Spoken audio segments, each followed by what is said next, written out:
Azərbaycan, Türkiyə və Pakistan liderləri Laçında görüşdü. Öz Azərbaycanın müstəqilliyinin 107-ci il dönümündə çox əlamətdar hadisə idi.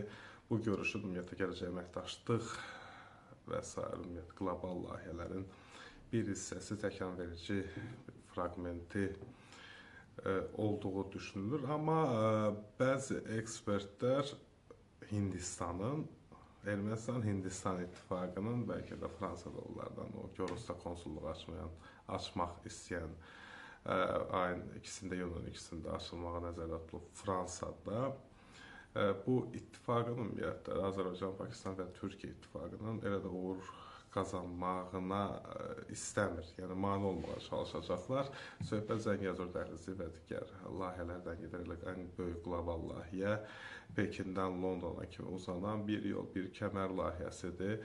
Hansında ki, yəni hansının ki iki xəttdə Azərbaycan və biri Xəzər dənizinin orta hissəsindən səhv etmirəmsə qaz Özbəkistandan gələcək, Qazaxıstana, oradan da Azərbaycana, digər isə İran vasitəsilə Zəngəzur dəhlizi, Türkiyə və sair marşrutdan gedəcək bu yollar. Yəni ekspertlər nəyə görə belə fikirləşirlər? Hindistan indi Pakistandan düşməndir və sair və ilaxır Hindistanın Amerika Birləşmiş Ştatları, J.D. Vance'in Amerika Birləşmiş Ştatları vitse-prezidentinin arvadı Hindistanlıdır.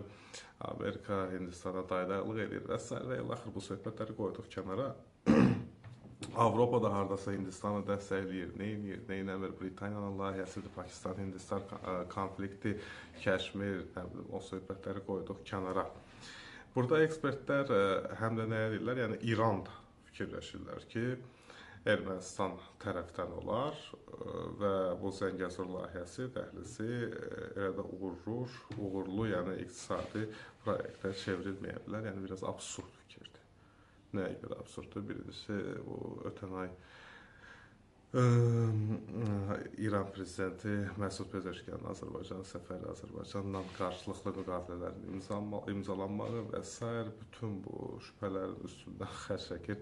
Başqa bir xatırlat vereyim, İranla ən çox atışdığımız, belə deyim, vaxtlarda da, yəni münasibətlərin elə də normal olmadığı zamanlarda da Zəngəzur dəhlizi Ermənistan arasında yox, İran demiş ki, mənim ərazimdən olsun, yəni sərhədə yaxın Araz çayı boyunca da belə deyək. Neyirsə, yəni Ermənistanı o söhbətdə var. Bu, yəni ondan əlavə İranla hələ Çin, bu bir yol, bir kəmər layihəsi üzrə müqavilə birinci imzalanıb İranla. 600 milyon dollara yaxın müqavilənin dəyəridir. Yəni İran razıdır. İran bu dəqiqə sanksiyalardan çıxmaq üçün əlləşir.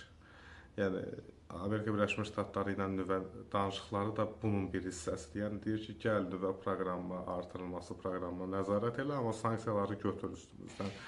İran bunu qoydu qırağa, yəni Ermənistana bu dəqiqə ən çox silahla təşkil edən, yəni satan ölkələrdən biri Hindistandır, sonra Fransa və s. ölkələr var. Rusiya biraz geriliyib də bu ikinci Qarabağ müharibəsindən sonra gördülər ki, bir köpüklik silahlar yoxdur. Həm də Rusiyanın Ukrayna münaqişəsində başı qarışdı. Ona görə silah tədarükü satışı planı biraz azaldı.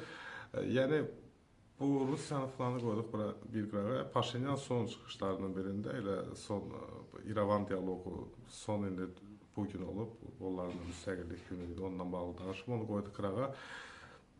Mayın 27-sində İrəvan dialoqu çərçivəsində çıxışı zaman demiş ki, Ermənistan Azərbaycandan fürsətlər gözləyir ki, tranzit ölkə kimi nəsə qazansın. Buna tribunadan dili ilə deyib.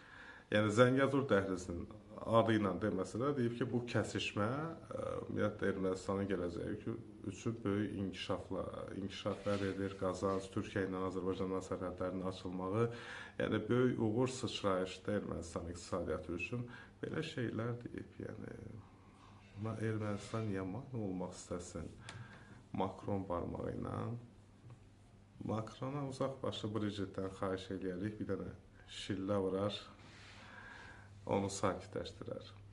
Nətər?